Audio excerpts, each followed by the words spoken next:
not just send me a text message, you know, like, yo, girl, you're not pregnant, congratulations, live your life. Don't have a little meltdown about the cheeseburger. I'm gonna disappear into the background. Hello everyone and welcome back to my channel. If you saw the video I put up yesterday, you will know that I'm going to upload more. Today is going to be the first video of a series I'm going to try and start called Sunday Chats. How original. It's going to be one video on a Sunday afternoon. I'm not sure, I'm not promising weekly. I'm also not going to promise that it's not going to be weekly. I'm going to try and make a video on a Sunday afternoon where I just sit down and chat about a topic that comes from you guys. Now, I've always told you that you can run to me and talk to me about anything, that I'm more than happy to sit down and chat with you about any life struggles that you have.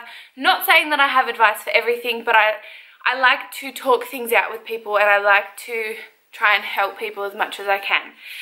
In saying that, I feel like the worst person in the world because I leave a link for an email address in my description and I forgot that existed. I didn't forget it existed, but I just forgot to check it and therefore I then forgot that it existed. And the other day I was clearing out my laptop and I came across the email and there were so many emails from you guys reaching out to me and I feel like the worst person in the world because some of them just broke my heart reading them and I wish I had responded then and there to them and not 6 months later. I'm really sorry if you're one of the people that sent me an email and thought I was ignoring you or that I just didn't care enough about you, because I do. I do care a lot about you guys. You guys are the reason I keep doing YouTube, because your constant support and love is what keeps me going. In saying that, there was one email in response to the video I put up about my binge eating disorder last year and I got really teary. I felt really bad that I didn't respond to this girl because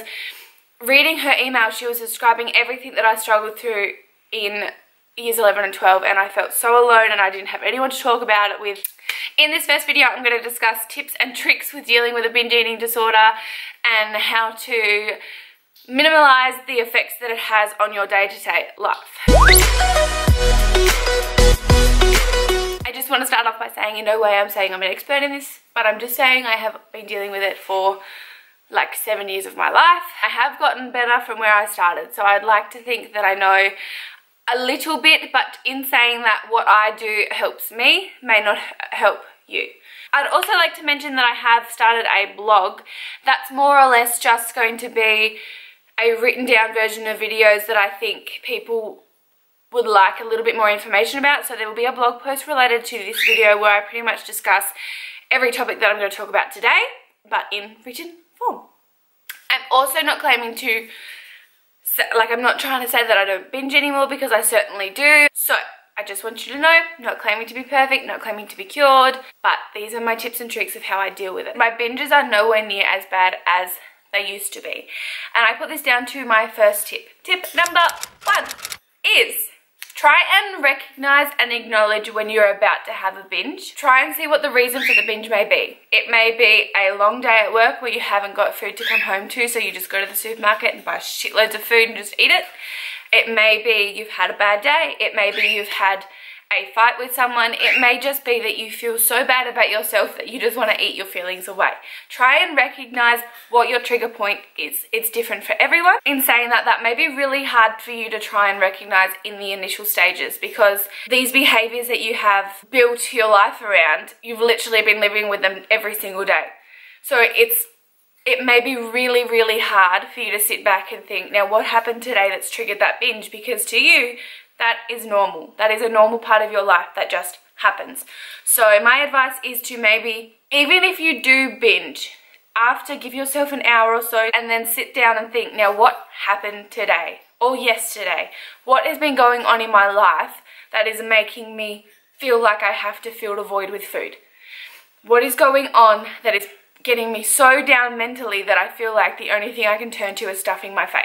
At the moment, my biggest trigger for a binge is not sticking to the meal plan that I've given myself for the week, or something will happen where I don't have access to what sort of food I want to be fueling my body with, so therefore I just turn and have a binge. If I don't stick to the plan that I gave myself, or if I feel like I have overeaten I will then continue with the overeating and just binge. It also happens when I don't eat enough during the day. So if I have work at 5:30 in the morning and I have my protein bar and then I have food on my break, and then like it comes to lunchtime or dinner time and I eat, but then maybe because I've eaten so early in the day, if it gets to 4 p.m. and I'm still hungry, I'll think, shit, I've eaten breakfast, lunch and dinner and I'm still freaking hungry. So then I go and I binge because I feel like my body's screaming at me to feed it, where I haven't planned out substantial enough meals throughout the day to keep my body going and not need that extra food at 4 or 5 p.m. Like,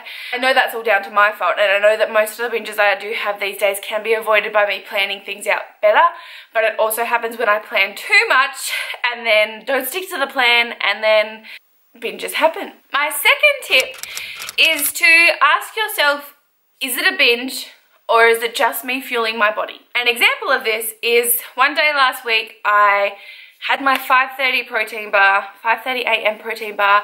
I had food on my break, I'm pretty sure it worked, so around 9:30, 10 I had food, and then I finished work and I bought a fruit salad and I ate the fruit salad. Now, any normal person would be having food after work because they've been at work since 5:45. No, in my head, for some reason that day, I had told myself that I was going to finish work.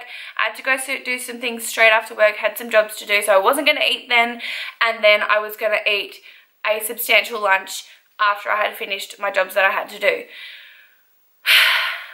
That fruit salad, my body was telling me that I had to eat, and I chose to eat fruit, a cup of fruit. No biggie. But I felt, it's not a binge, it was not a binge, but I felt so ridiculously awful about myself for the rest of the day. I could have gone to Macca's drive-thru and gotten a cheeseburger. Then I would understand feeling guilty about that, I would. But a cup of fruit, that just explains to you how mentally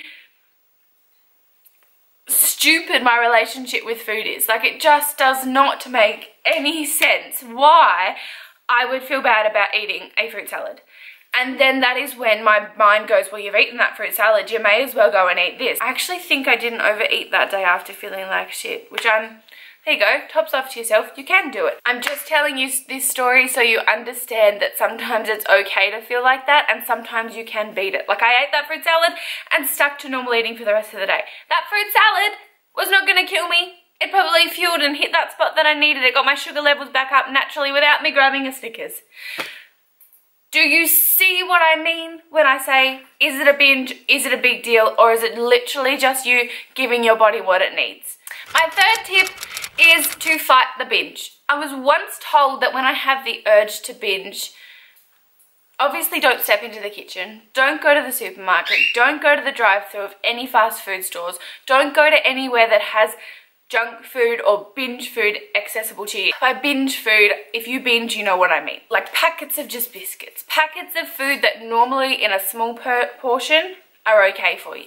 But when you have a binge and you eat the whole packet of biscuits, no. I was told to change, instead of doing all that, change the behavior associated with a binge. I was told to do 10 push-ups. Now, I hate push-ups with a passion.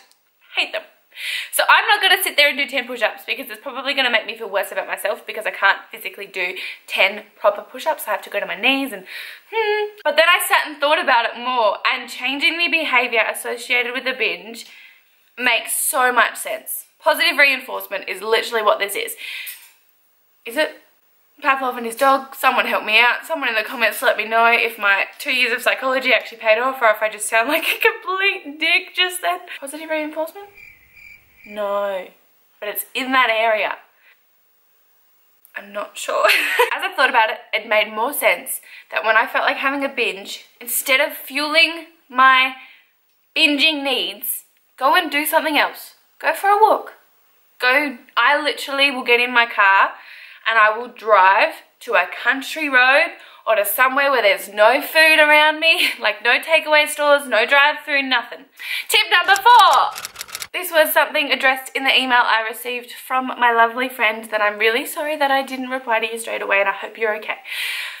Don't go to the supermarket when you have the urge to binge. Don't go to the supermarket when...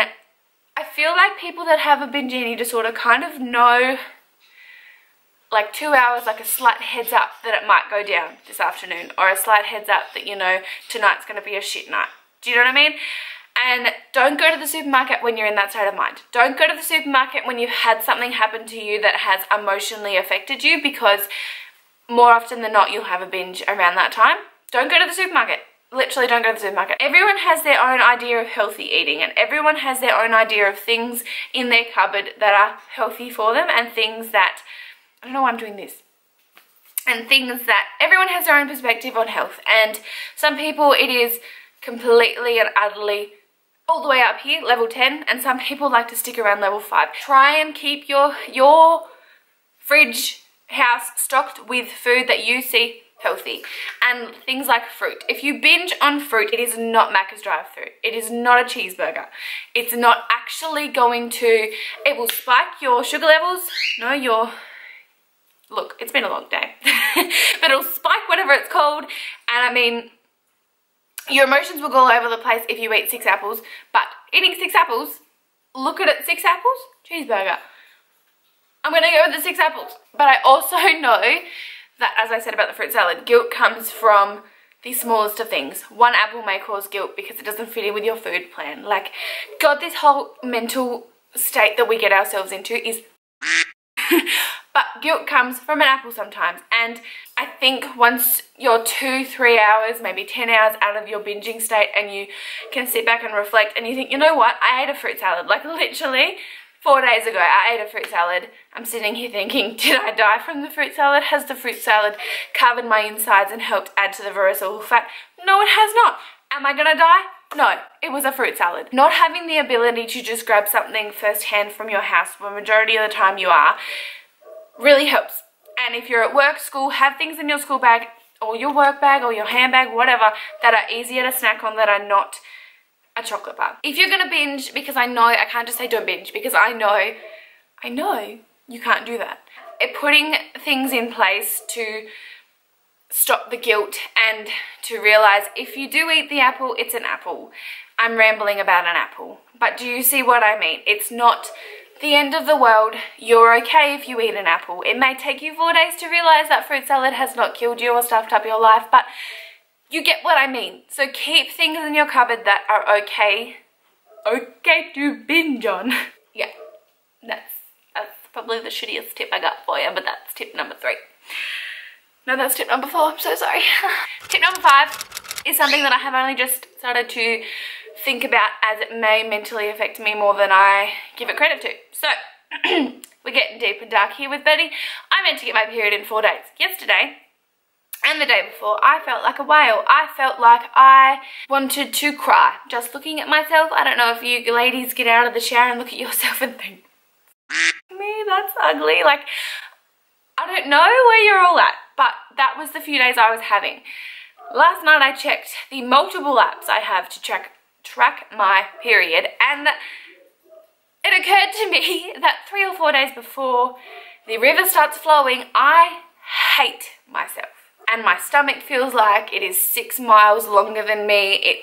Everything just feels shit. And so I did some research. I was looking around thinking, like, surely this happens to other people. And the Gabbies show just did a video on her body transformation, and literally how it took her like 9 months to get to a certain point, and it's not the point she wants to be at, but she learned so much about her body, and she lost weight and put on weight, and it was this massive. I will link it down below, because if you're struggling with body image and how to think about yourself, watch that video, because it might help you. Like, something in your brain might start ticking after you watch that. Like, you might understand some things about yourself a little bit more after watching that video, so I'll leave it linked down below.